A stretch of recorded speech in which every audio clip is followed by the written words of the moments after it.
Friends, this is the second lecture for the topic that we have today, the course that we have today, and the course is Literature from the Margins.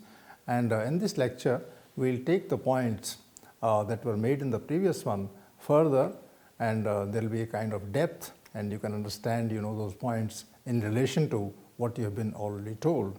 And the title of the this particular lecture is Dalit Theory Going Further in Argument. For the argument that already has been established to a certain extent, maybe you agree, maybe you do not agree, maybe you still have to work a bit harder in order to understand what I said. So that's a creative process. That creative process should continue all the time. Keep asking questions, keep expressing your doubts, and also doubt your own understanding of the reality around you. That is how you become a thinking person. That is how you understand the society and life better. Now, so far as Dalit theory is concerned, going further in argument will be taken from the idea that is already expressed that society of unequals is the society that is a challenge for us, and that we will see that after understanding it properly, we can take appropriate steps to change the scenario to become better human beings in the world in which we live. So I start with this particular idea. The word Dalit signifies a group in Indian society at a low rung in hierarchy. The group is there. It's a very large group. It's a group constituting millions of people in the country. They have been denied education, they have been denied facilities. Particularly women are sufferers, men too are sufferers, and they are low. They are at a low rung in the hierarchy. And in fact, it's a sad thing to say, but our society is hierarchical, in spite of the fact that we are a democracy and that all of us have equal rights in theory under the Constitution. A kind of hierarchy, which is quite visible, exists in society. And if the hierarchy is there, then there are people above, there are people in the middle, and there are people below. And the Dalit section belongs to the lower rung, the lower level in the hierarchy. That is the now name that is given to this particular social section. In the literal etymological sense, the root of the word, in that sense, the word Dalit means one suppressed in so many different ways: economic, social, and cultural. I'll particularly talk about these three aspects in some detail. There are certain jobs in society which are difficult to perform, or difficult to do, and though even in those difficult jobs, there can be a productive job which is very tiring, and there can be a service job which is not only tiring but also bad for us. We feel bad doing that job, cleaning somebody's clothes, cleaning somebody's shoes. That's a job that is difficult to do for any human being. So why compel some other people to do that kind of a service? Cleaning the house, mopping the floor. These are jobs, which are not exactly productive. All of us should do these jobs ourselves. And there are countries in the world, and the rich ones at that, who do not have, this kind of facility that poor people have in other countries. So economic job is important, but that economic job has to be a respectable job, a job that gives you satisfaction, a job that combines you with other respectable people in the country. So that economic job, which a large number of people do it together, along with the machines, along with the facilities in the shelter of a building, which is cold during summer and heated during winter. So all those facilities are there. There is a facility of break, there is a facility of canteen, there is a facility of being together and talking. There is a kind of break in the middle. So that kind of economic job is good. And in society also, the society should be such that children should be allowed to play together without any sense of distinction among them. And cultural. In culture also, one can see that there is a kind of suppression. You can sing and dance. You can also discuss together over a cup of tea, over a cup of coffee. You can sit in a group. That is a cultural part, and that you are not bothered about, you are not sitting in an examination hall then, you are simply gossiping to create a sense of pleasure, friendship and company. And therefore, in these areas of economic production, social interaction and cultural celebration, there are different ways, and some people are suppressed. I told you about the service sector, particularly in the economic sense. There, you feel suppressed because those jobs are not productive in nature. They don't actually help society produce more, and they just provide services. The social thing is that there are schools, there are places where one lives, and there are special schools which are meant for those who can afford sending their children there. And there are schools which are meant for the lower classes, and where there may not be teachers, where there may not be facilities of the classroom, where there may not be facilities of the books availability, and then the cultural, that some people can play tennis, so some people can play polo, and some others can play only very, very simple games like wrestling and all. So whether it's culture, whether it's society, or whether there is an economic area, if one feels suppressed and oppressed in such a world, then that is what is relevant to the question of being a Dalit in a particular system. In the new post-independence context, now we have to talk about that. It is mainly associated with deprivation. So you are deprived. You are not given those things which you require and which you want. And imagine, this is happening not in British India.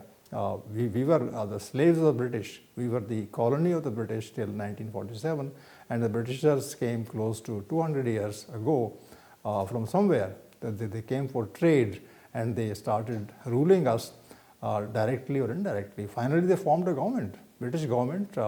It's a colonial government made in 1857 onwards, and that was ousted by collective effort of the country, the people in the country, in 1947, when we became independent. And when we became independent, then we were not anybody else's slave. Nobody came from outside with a white skin and ruled us. We started ruling ourselves. That is what independence was in 1947. And then, we also ended up clearly under the rule what is called monarchy. There was no monarchy. 1947 onwards, we would hold elections every 5 years, and we will elect people, and we will give the chance to these people to form their own leaders. And then those leaders, after getting our vote, they would make policies keeping our interests in mind, and they will work according to the law that the people themselves had at that point of time defined. In 1950, for instance, when we became a republic, then the laws were defined and they were implemented. So it's in that context that we are discussing the question of Dalits here. That in post-independence time, if people are still deprived, if still they are denied the facilities, then one is pushing oneself in the direction of the Dalits. And that's what Dalit for us would signify. Because they are deprived in a country which is the country of equals according to the law. Everybody is equal according to the law. And if there are some people who are deprived, who are not given a chance to enjoy the facilities that are available in the country, then these people will be very close to the existence of Dalits as we understand the word. Then the other thing, at the same time though, this is quite important. Our idea should not be just rough, ready and static, fixed idea. We should always think of 2 or 3 things at the same time. Therefore, I try to improve the idea that I expressed just now with some kind of an option, some kind of a different thing. And that is, at the same time though, the word evokes the idea of sympathy, justice and democratic equality, as well as the need to resist something that will be called prejudice. So I say that when you think of the independence and when you think of the inequality and Dalits in that, who are still kept low in the society, then you also know that something is needed. That need is not there, therefore you feel pain, therefore I feel pain. That need is not there, that need is there of something else. What is that? What do we need? What we need is sympathy. What we need is justice. What we need is democratic equality. What is democratic equality? It's not just equality about getting food and getting clothing and shelter. It's also about speech. That if I have an idea, maybe I have a wrong idea. All of us can't have all the time right ideas, and all of us cannot have all the time wrong ideas. We actually learn the wrongness or the rightness of the ideas together when we sit and discuss things wholly.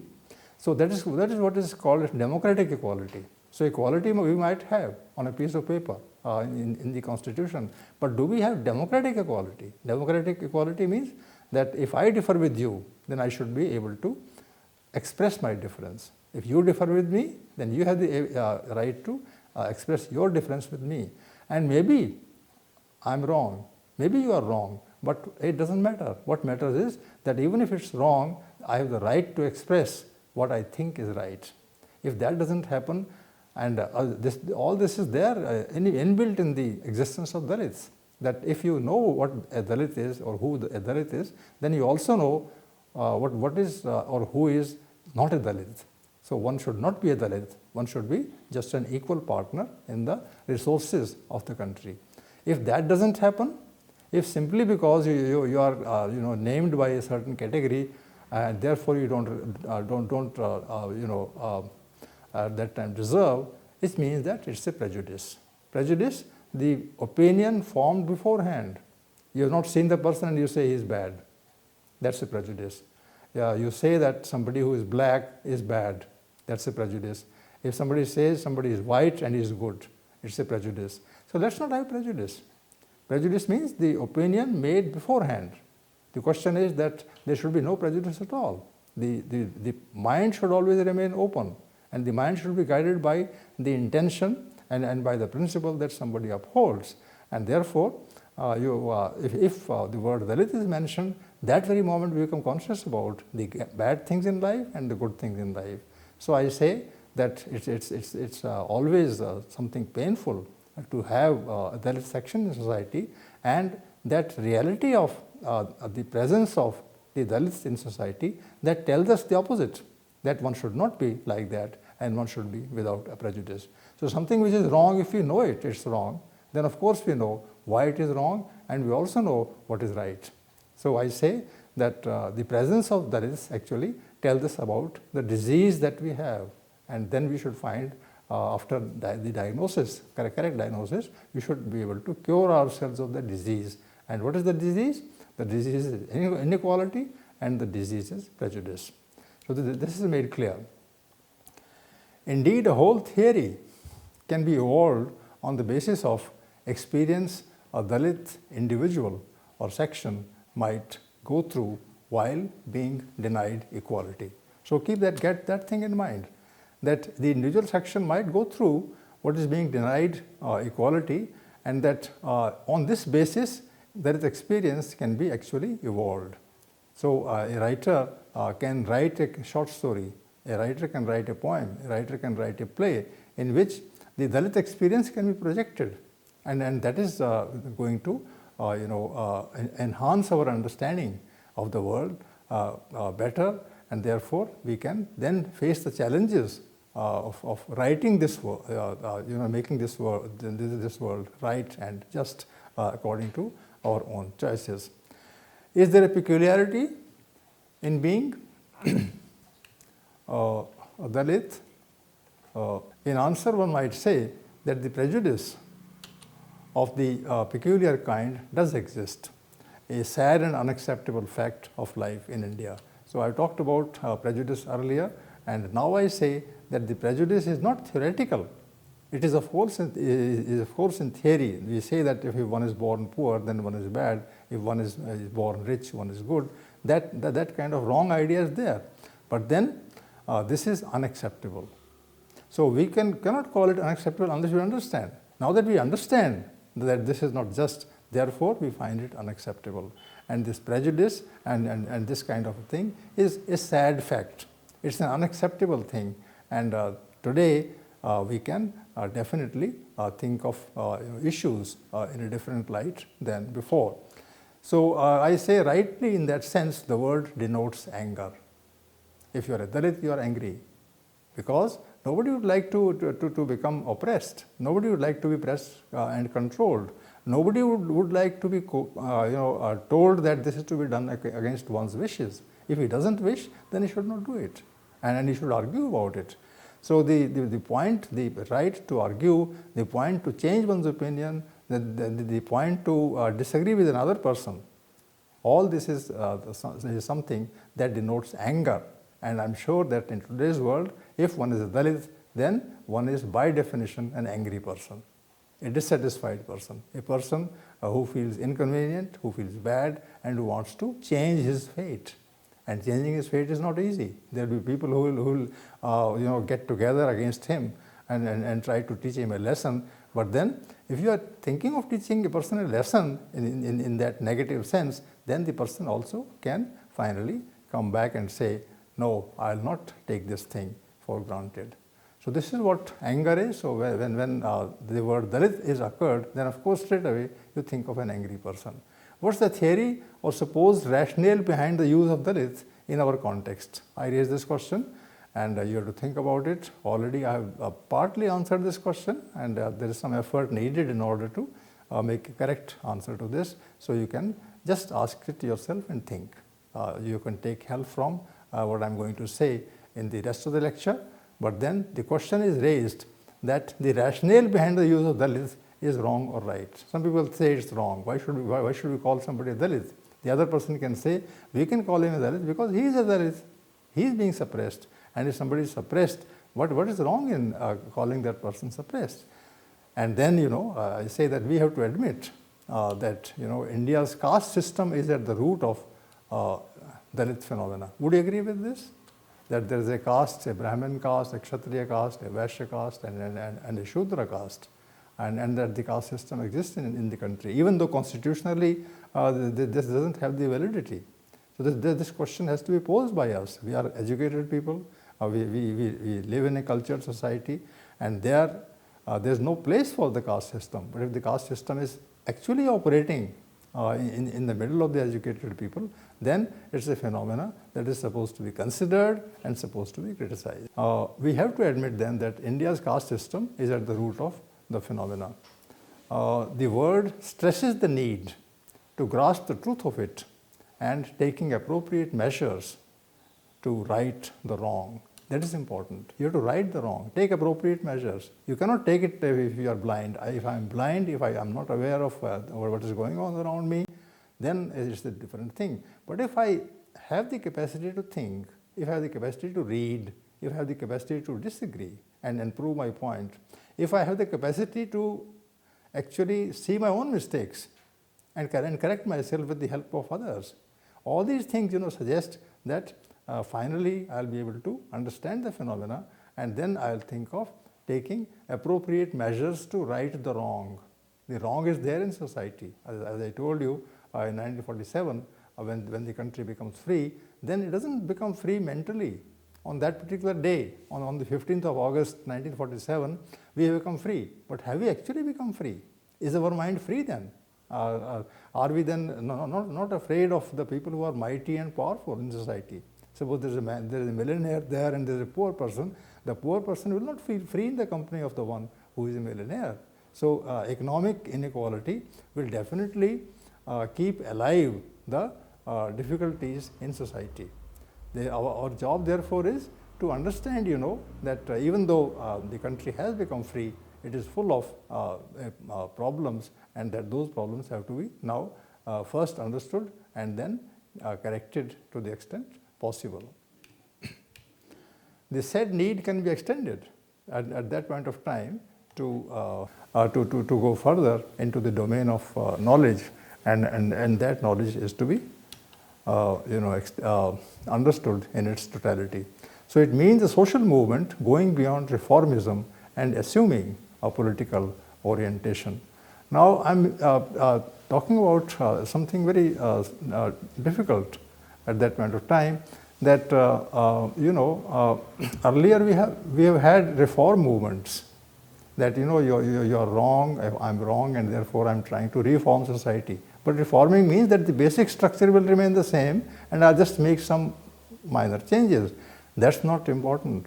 What is important is assuming a political orientation. So some kind of political formation in society is needed in order to not merely understand the phenomena of Dalits, but in order to have a movement of people who are in that category, and they fight for the cause of equality together. That is what is important.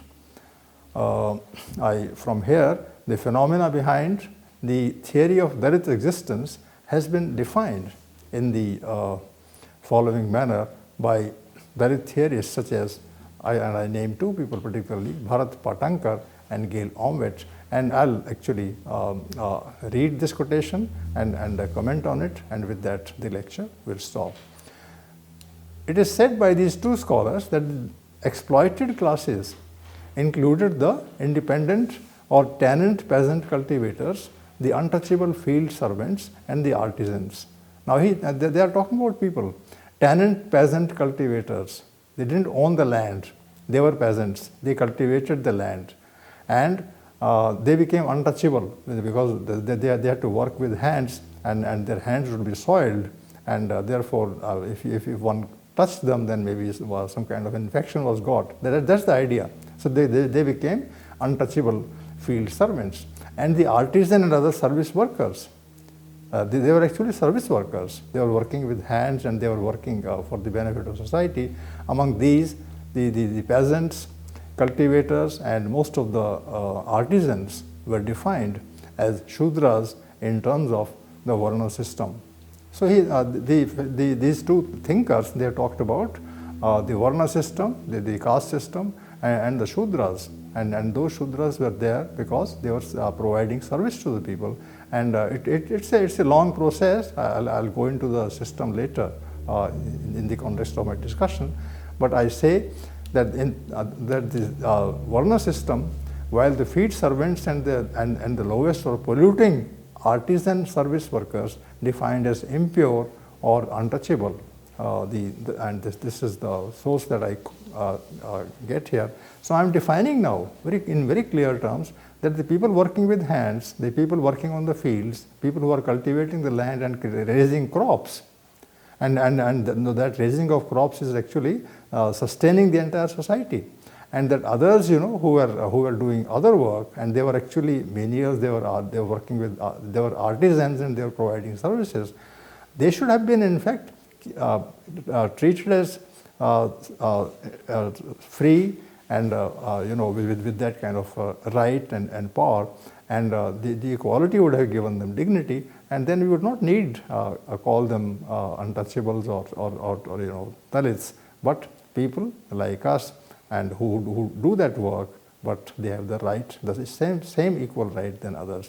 So now in the last 15 or 20 years, we have had philosophers and thinkers who have gone into the making of the system, the dynamic of this particular term, and the behavior of the Dalits, and that there are books written by them. There are articles, analyzing their problems that are given for us to understand. There are poems written so that one can go to the masses and read to them the poems. There are short stories, there are novels written about them. The very important part of today's literature, because the course is called Literature from the Margins, a very large part of today's literature is Dalit autobiography. Because most of us who are not Dalits, we don't know what is actually happening to them. But a Dalit intellectual, a person who went to the school somehow, wants now to recount his own tale from the place where he lived. So all these things are now available, and I'm sure that with this kind of wealth of knowledge, more and more will be understood about this deprived section, and that there will be a time when people will become aware of the values and the worth of this section, so that we have a society which is actually society of beautiful relationships and profitable exchange. I hope you have understood the argument at a slightly higher level in the lecture, and I'm sure that you will give further thought to it and hone your skills to understand the social process better. Thank you.